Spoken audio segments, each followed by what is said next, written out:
In the tradition of Malcolm X, peace be unto you. One would think that enough time has passed since the Bronze Age, actually since the Stone Age, the Bronze Age, and now we are pretty far along in the Iron Age, and some might argue that we are past the Iron Age because of the use of plastics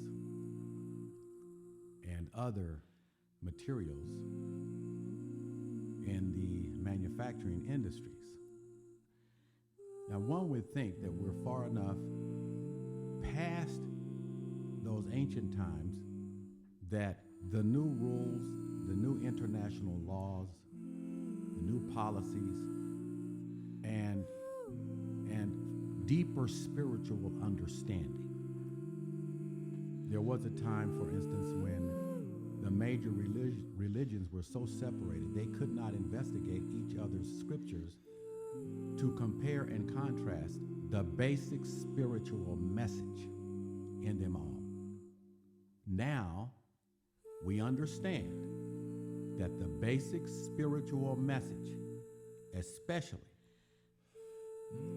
in the theosophies dating from ancient Egypt all the way through Islam, are the same. The basic spiritual message is the same.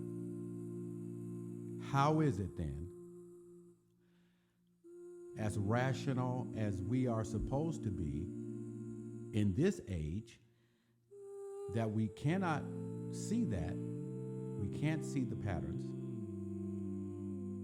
we cannot understand that there are ways or roads that lead to peace and understanding and goodwill, and we continue on our destructive path as a humanity. Let me give you one example. There are about 8 billion people living on this planet. I know there's maybe a little more, but let's just round it off to 8 billion people. However, there's a United Nations report that says very clearly that approximately 108 billion people have already lived and died on this earth.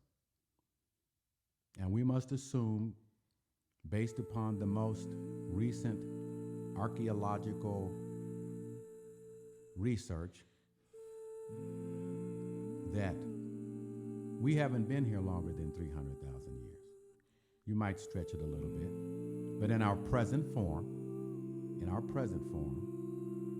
we haven't been here longer than 300,000 years.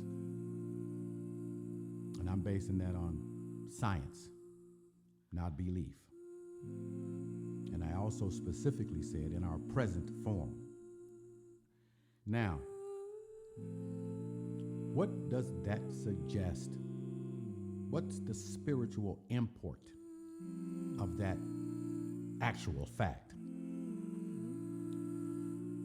When we consider that 108 billion people have already lived and died, and that they're dying today, and that all around us, it's winter, so we know the trees have shed their leaves. We know that there are seasons, and we know that other animals, including insects and including bacteria and including the many forms of virus or viruses, they die. Here's the conclusion. There's more death surrounding us than life. Life, therefore, is very precious and very fragile.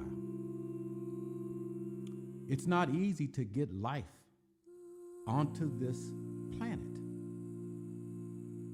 And the conditions are very, very rare, given what astrophysicists and astronomers are finding from one star to the next, planets that are not suitable to sustain organic life. either too hot, too cold, no oxygen, etc., etc. So life is precious, and death is plentiful, and emptiness is plentiful. So, given those facts, how is it that we behave in such a way that we are murderous? We kill thousands of human beings and claim, oh, it was necessary. How is it that we don't understand that we are part of the general ecosystem and that reproduction of other human beings is a necessity, as is eating and drinking water? I've said many times, if you don't grow, you got to go. So, many women don't want to have babies. Many men don't want to have children. That's the pattern in the United States. And so the government is importing people to take up for the loss of births. And so the birth-death ratio in many states, over 30 states, is now balanced against life. It weighs against life. And if life is difficult to conjure up, once it's lost beyond a certain point, there is no return. So I want to end this short talk by having you get another lesson from this Ukrainian war and this so-called war in Gaza, in Palestine. Over 20,000 people, half of whom may be babies, infants in Ukraine, now putting men over 60 on the battlefield and putting their young girls on the battlefield with already a fertility rate far below replacement.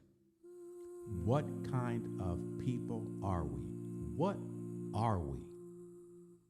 What are we? What kind of thoughtless, illogical, malicious people are we to not understand that we are not immune to the cosmic laws that govern all the planets, all the stars? And we know that by virtue of some of the great minds that have bequeathed to us great books, like Isaac Newton.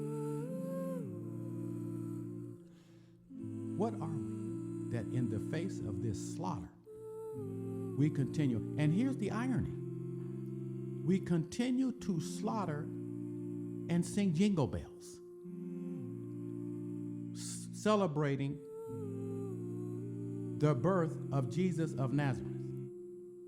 And whether you believe he was born during this season or not is not my point. My point is, what a ball of contradictions we are. We cannot continue to behave in this manner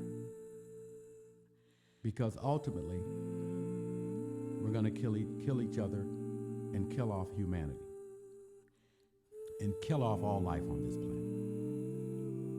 You say, well, that's very negative thinking. Well, science is not into that kind of valuation. Science is into the facts.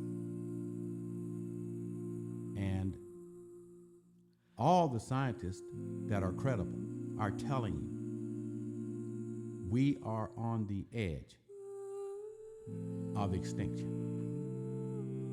And it's because of us.